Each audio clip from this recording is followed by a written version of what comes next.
दोस्तों, दुनिया के बहुत सारे देश 1 मई 2022 से ओपन हो चुके हैं। उन्हीं में से एक देश है मलेशिया।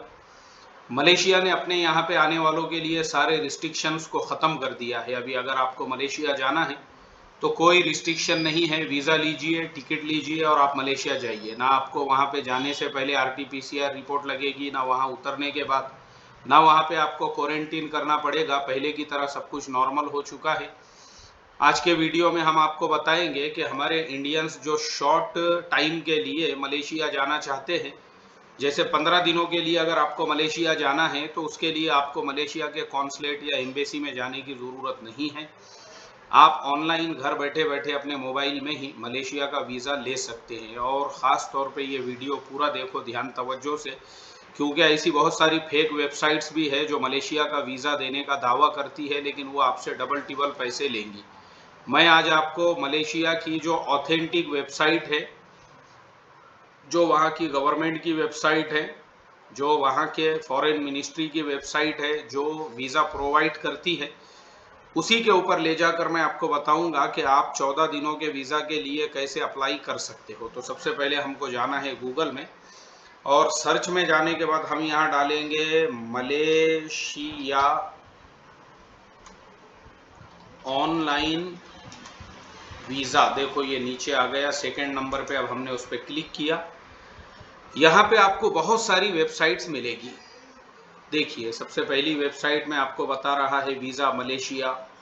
उसके नीचे आ रहा है www.imigov.my। उसके नीचे फिर एक और वेबसाइट है, उसके नीचे एक और ट्रैवलर्स की है, फिर उसके नीचे एक और गवर्नमेंट की वेबसाइट है, उसमें भी है malaysia.gov, फिर .my। फिर नीचे आएंगे तो और आपको ऐसी 50 वेबसाइट्स मिलेगी। तो आप परेशान हो जाओगे कि ये सारी वेबसाइट्स में से जो गवर्नमेंट की ऑथेंटिक वेबसाइट है वो कौन सी है। तो देखो पहले वाली वेबसाइट को छोड़ना है, और उसके बाद में जो नीचे वाली जो वेबसाइट है इसे आप याद रखो। उसके नीचे का जो ऑप्शन है अप्लाई फॉर वीज़ा है, और एक है ई वीज़ा। दोनों में से किसी पे भी अगर आप क्लिक करोगे, जैसे ही आपने इस वेबसाइट के ऊपर क्लिक किया तो देखिए अब आपके सामने जो है इस तरह की ये वेबसाइट ओपन हो चुकी है। और ये जो है बता रहा है कि हम गवर्नमेंट की वेबसाइट है, ये बिल्कुल सही है, इसमें कोई प्रॉब्लम नहीं है। लेकिन इसके नीचे आपको आना है how to apply for visa, और फिर उसके नीचे देखो एक ई वीज़ा पोर्टल है, उस पर आपको क्लिक करना है। उस पर जब आपने क्लिक किया तो ये आप आ चुके हैं ओरिजिनल वेबसाइट के ऊपर। एक्चुअल में मैं यही वेबसाइट उसके ऊपर फाइंड आउट कर रहा था, लेकिन ये वेबसाइट मुझे जो है गूगल की लिस्ट में मिली नहीं। इसके लिए जो है फिर मुझे यानी वाया आना पड़ा। तो खैर कोई बात नहीं है। अब यहाँ पे सिस्टम ऐसे काम करता है कि यहाँ पे दो ऑप्शन आपको नज़र आ रहे हैं। सबसे पहला जो ऑप्शन है जिसके ऊपर देखो मैंने क्लिक किया हूँ अभी, यह है आई एम न्यू अप्लाई, और दूसरा है रिटर्निंग यूज़र लॉगिन। अब ये पहले हम यहाँ जाते हैं आई एम न्यू अप्लाई पे। यहाँ पे जब हम क्लिक करते हैं ना तो देखो सबसे पहले आपको अपना पासपोर्ट अपने हाथ में रखना है। पासपोर्ट के अंदर आपका जो नाम है, जैसे रफीक, शफीक, शकील, जमील, जो भी आपका नाम होगा, रमेश, सुरेश, मुकेश, अनिल और सुनील, जो भी नाम है आपका वो यहाँ डालना है ऊपर वाले में। और नीचे जो सरनेम और फैमिली नेम है उसके नीचे अब आपको आपका जो सरनेम है वो डालना है। कभी भी याद रखो फर्स्ट नेम गिवन नेम जो होता है उसमें आपका नाम होता है, और नीचे का जो सेकंड ऑप्शन होता है ना फैमिली नेम या सरनेम, उसमें आपको आपका जो सरनेम है वो डालना है। जैसे सरनेम में शेख, सैयद, बागबान, कुरैशी और तंबोली, इसी तरह से मनियार, अतार, जो भी आपका सरनेम है, या फिर जो आपका सरनेम है शर्मा है, वर्मा है, जाधव है, यादव है, जो भी आपका सरनेम होगा वो आप नीचे डालेंगे। बस इतना ही डालना है, इसके अलावा ज़्यादा आपको कुछ नहीं डालना है, जो पासपोर्ट पे है वैसा ही। नेशनलिटी के अंदर आप आएंगे तो आप यहाँ पे इंडिया सेलेक्ट कीजिए। आपने इंडिया ले लिया। इंडिया लेने के बाद यहाँ पे अब आप अपना पासपोर्ट नंबर डालिए। पासपोर्ट नंबर में जैसे शुरू का एक वर्ड होता है जैसे एम, उसके बाद में फिर जो है एक और ऐसे 4-5 जो वहाँ पे ये होते हैं नंबर होते हैं वो आप डाल दीजिए। फिर जेंडर में आप जो भी आपका जेंडर है मेल फीमेल वो सेलेक्ट कीजिए। डेट ऑफ बर्थ में आपकी जो भी डेट ऑफ बर्थ होंगी वो डेट ऑफ बर्थ यहाँ पे आप डालिए। वो डालने के बाद में जो है अब आप जो है डेट ऑफ बर्थ आपने यहाँ पे डाल दी है। वो डालने के बाद में अब आप यहाँ पे नीचे आइए। अब नीचे आने के बाद में कॉन्टेक्ट डिटेल्स में अब आप अपने घर का अपना जो भी एड्रेस है वो प्रॉपर डालिए जो आपके पासपोर्ट के ऊपर है। फिर नीचे ये जो ईमेल है और पासवर्ड है, यहाँ पे आपको बड़े ही ध्यान से, जो आपने ईमेल पे क्लिक किया तो ईमेल में आपको जो है, जो ईमेल आपको आपका अपना ईमेल जो है जो आप यूज़ करते हैं वो डालिए और पासवर्ड हमें याद रखिए। आपने ऊपर कौन सा पासवर्ड डाला था और नीचे कौन सा पासवर्ड डाला था। और पासवर्ड कैसा डालेंगे, पासवर्ड के अंदर जो है कुछ आप अल्फ़ाबेट्स डालिए, कुछ कैपिटल रखिए, एक आध दो, उसके बाद एक आधा जो है आप उसके अंदर न्यूमेरिक भी रखना पड़ेगा आपको। ये होने के बाद में नीचे आपने ये जो आंसर है उसमें ये जो लिखा हुआ है कैप्चा, वो डालिए। और वो डालने के बाद आपको रजिस्ट्रेशन पे क्लिक करना है। जैसे ही आप करोगे तो वो बताएगा जो जो भी चीज़ें आपकी बाकी है वो वहाँ पे आप डालिए बोलकर। ये जैसा मुझे यहाँ पे उसने अभी ये किया कि आप अपना यहाँ पे ये डालिए, जो जो भी आपको इनपुट करना है वो इनपुट कीजिए। अब मेरा चूँकि ऑलरेडी अकाउंट है तो मैंने ये सिर्फ आप लोगों को समझाने के लिए बताया हूँ। अब मैं आता हूँ वापस से जो इसका पहला जो पेज था उसके ऊपर। चलिए, अब ये जो है ये रिटर्निंग यूज़र जो है, मैं यहाँ पे जाऊँगा और यहाँ क्लिक करने के बाद में मेरा चूँकि ऑलरेडी इसमें अकाउंट बना हुआ है तो मैं क्या करूँगा, वहाँ पे मैंने मेरा ईमेल डाल दिया और उसके बाद मैं जा रहा हूँ मेरे पासवर्ड के साथ में। आंसर क्या है इसका, J2CPSG। ये मैंने किया साइन इन पे क्लिक। मैंने जैसे ही साइन इन पे क्लिक किया तो उसने कहा कि रॉन्ग कैप्चा, यानी जो मैंने कैप्चा डाला था वो सही नहीं है। तो इसके लिए मैं वापस से अपना यूज़र नेम पासवर्ड डाल रहा हूँ और कैप्चा जो है ये कैपिटल में है, FSM, उसके बाद है 5 और वो G भी कैपिटल में है। अब इसने ले लेना चाहिए। अब क्या आया भाई, अभी भी रॉन्ग कैप्चा बता रहा है। क्यों बता रहा है बार बार रॉन्ग कैप्चा, समझ में नहीं आ रहा है मेरे। चलिए वापस हम डालते हैं कैप्चा। ये Q जो है ये है स्मॉल में, फिर U है, M है, V कैपिटल में है, R है, W कैपिटल में है। फिर हम साइन इन पे क्लिक करते हैं। चलो शुक्र है इस मर्तबा हमारा सब कुछ सही आया और हम जो है आ चुके हैं इस वेबसाइट के ऊपर। अभी देखिए यहाँ पे मेरा एक एप्लीकेशन ऑलरेडी है डाला हुआ मैंने, तो वो यहाँ पे बता रहा है। और ये मेरा जो है आज से 2 साल पहले का एप्लीकेशन है जिसमें मुझे वीज़ा भी मिला था, मैं वहाँ जाके आ भी गया हूँ। अब मुझे नया अप्लाई करना है तो नए के लिए मैंने अप्लाई न्यू पे क्लिक किया हूँ। न्यू पे क्लिक करने के बाद देखिए यहाँ पे कुछ रिस्ट्रिक्शंस है उनके कि 3 मई ईद उल फित्र की छुट्टी रहेगी और 2 मई को जो है 2 मई से 4 मई तक ईद उल फित्र की मुंबई चेन्नई में भी छुट्टी रहेगी। ऑल अप्रूवल एंड ये जितने भी ई वीज़ा है रिज्यूम होंगे नेक्स्ट डे, यानी छुट्टी के बाद में। फिर भी हम प्रोसीड पे क्लिक करते हैं क्योंकि अभी हम जो है आज जो अप्लाई कर रहे हैं आज 8 मई है, यानी ये छुट्टी होके ज़माना हो चुका है।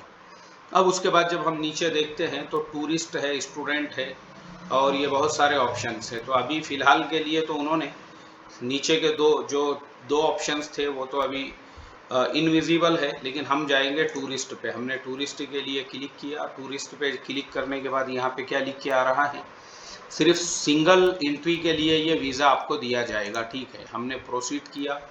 प्रोसीड करने के बाद एक चीज़ हमेशा याद रखना, अभी देखो ये जो पिक्चर का मसला है मलेशिया के, इसमें ये तजुर्बे की बात मैं आपको बता रहा हूँ कि इसमें जो है ना ये 2 फ़ोटो आपको करना है। पहले इसके अंदर जो है आपको ये सेलेक्ट फ़ोटो में आपका फ़ोटो आपको डालना है। पहले यहाँ हम आते हैं सेलेक्ट फ़ोटो पे, तो देखो यहाँ पे बराबर वो बता रहा है कि 30 बाय 35, यानी प्रॉपर आपने उसके अंदर आना चाहिए। अगर वो प्रॉपर आपका फ़ोटो उसके अंदर नहीं आएगा तो फिर वो आपका एप्लीकेशन नहीं लेंगे। अभी जैसे मैं आपको बताता हूँ, ये मैंने अपना फ़ोटो उसमें डाल दिया हूँ और उसके बाद पासपोर्ट है, पासपोर्ट सेलेक्ट पासपोर्ट पे हम आते हैं।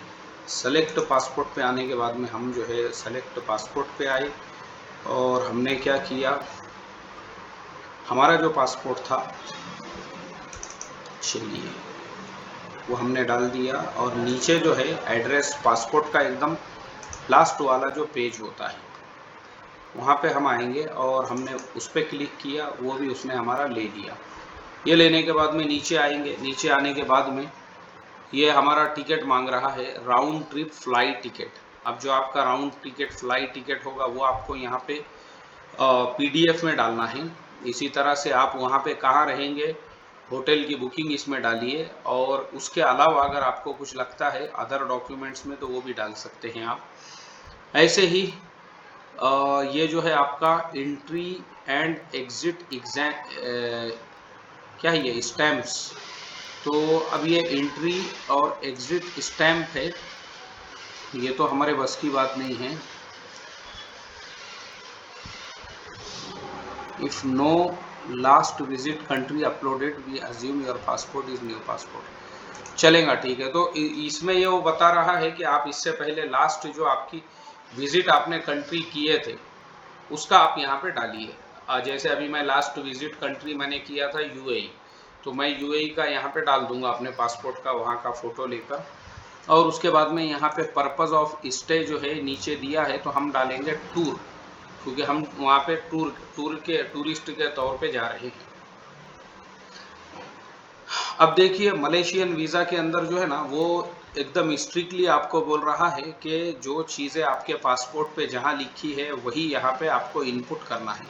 जैसा हमने अकाउंट ओपन करते टाइम पे डाला था, ऐसे ही यहाँ पर भी ये सारी बातों का आपको ख्याल रखना है। वो रखने के बाद में नीचे जब आप आएंगे तो ट्रैवल जो डॉक्यूमेंट्स है आपके, वो वापस से आपको ट्रैवल डॉक्यूमेंट्स में आपने क्या डाला है, इंटरनेशनल पासपोर्ट डाला है, वो डाल दीजिए। पासपोर्ट का नंबर आपको डालना है। पासपोर्ट कहाँ से इशू है, इंडिया डालेंगे यहाँ पे, क्योंकि हमारा पासपोर्ट इंडिया से इशू है, इंडिया है। फिर पासपोर्ट की आपकी जो एक्सपायरी डेट है, इशू डेट है, और उसके अलावा आपका सारा एड्रेस वगैरह डालने के बाद आप यहाँ नेक्स्ट पे क्लिक करोगे।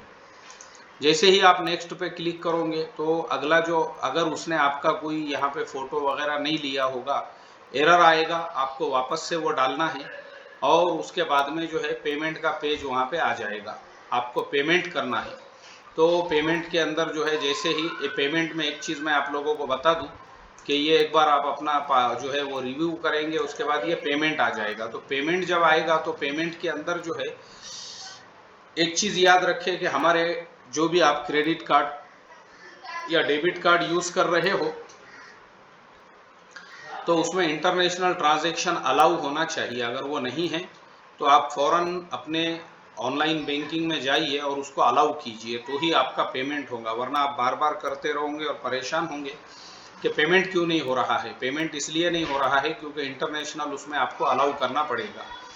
और जैसे ही आपका ये कंप्लीट हो गया, कंप्लीट होने के बाद में वहाँ पे वो बता देंगे कि अब आपका सारा प्रोसेसिंग कंप्लीट हो गया है। अब कंप्लीट होने के बाद आपको थोड़ा सा वेट करना है। ज़्यादा से ज़्यादा 1 दिन में 2 दिन में मलेशिया का वीज़ा जो है वो ऑनलाइन आ जाएगा। जैसे ही आपके वेबसाइट के ऊपर वो ऑनलाइन आ गया, मैं आपको बताता हूँ ऑनलाइन कैसे आता है।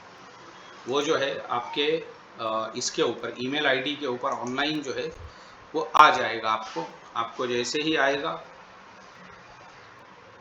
आप जी देखिए, इस तरह से जो है मलेशिया का वीज़ा होता है। ये आ गया है, ये मलेशिया का वीज़ा है मेरा, जो मैं मलेशिया गया था। इस तरह से आपको जो है ना 1 दिन के अंदर अंदर 1 से 2 दिनों में वो आ जाएगा। और इसका बस आपको एक प्रिंट आउट लेना है और वो प्रिंट आउट लेके आप बिल्कुल इंडिया के किसी भी एयरपोर्ट से यात्रा कर सकते हैं, सफ़र कर सकते हैं। आपको सफ़र करना है, बिल्कुल आप सफ़र कीजिए और अपनी यात्रा को एंजॉय कीजिए, क्योंकि मलेशिया एक ऐसी कंट्री है जिसको आप फैमिली के साथ में ज़रूर विज़िट करें। आपके बच्चों के साथ में अगर आप जाएंगे तो पूरा पैसा वसूल हो जाएगा आपका। स्पेशली जो पेट्रोनेस टावर है, वहाँ के ट्विन टावर, उसके आजू बाजू में जो गार्डन बना हुआ है, और जो एज्यूम जो गार्डन यानी जो बहुत सारे पार्क होते हैं अपने यहाँ पे, उसको पैसे लगते हैं, वहाँ पे वो सब फ्री में है बच्चों को खेलने के लिए। बहुत सारी चीज़ें हैं। एक बोटेनिक गार्डन है, वो कम से कम जो है कई किलोमीटर में फैला हुआ है।